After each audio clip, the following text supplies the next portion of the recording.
Isang alaala ng aking bayan ni Dr. Jose P. Rizal.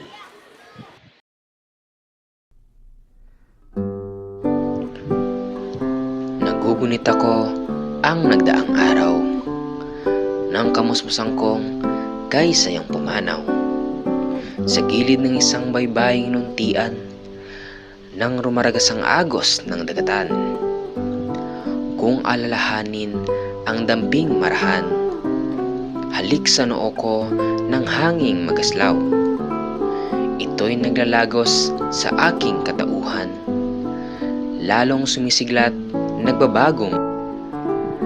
Kung aking masdan ang niryong busilak, animoy nagduruyan sa hanging marahas.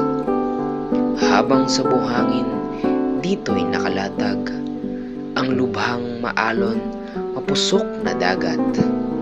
Kung aking samuyin sa mga bulaklak, kabanguhan nito ay ikinakalat. Ang bukhang liwayway na nanganganinag, masayang bumabati, may ngiti sa lahat. Naaalala kong may kasamang lumbay, ang kamusmusan ko nang nagdaang araw. Kasama-sama ko'y inang mapagmahal, siyang nagpapaganda sa abak kong buhay. Naaalala kong lubhang mapanglaw, bayan kong kalamba, aking sinilangan. Sa dalampasigan ng dagat-dagatan, sadlakan ng aking saya't kaaliwan. Di minsang tumikim ng galak, sa tabing ilog mong lubhang mapanatag. Mabakas pa rin yaong mga yapak na nag-uunahan sa iyong mga gubat.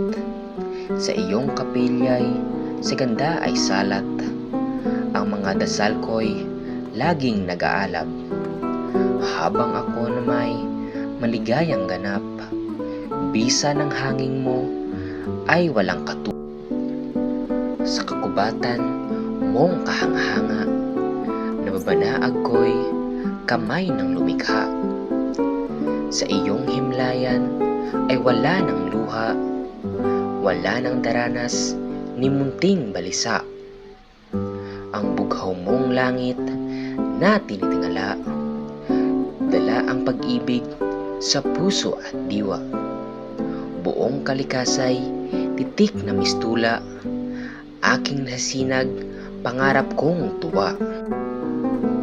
Ang kamusmusan ko sa bayan kong giliw, dito'y masagana ang saya ko't aliw. Nang nagagandahang tugtog at awitin, siyang nagtataboy ng luha't hilahil. Hayo na bumalikat muli mong dalawin, ang katauhan ko'y dagling pagsamahin. Tulad ng pagbalik ng ibon sa hardin, sa pananagana ng bukong nagbit. Paalam sa iyo, ako'y magpupuyat, ako'y magbabantay, walang paghumpay. Ang kabutihan mo na sa aking pangarap, naway daluyang ka ng biyayap lingap, ng dakilang diwa na maamong palad.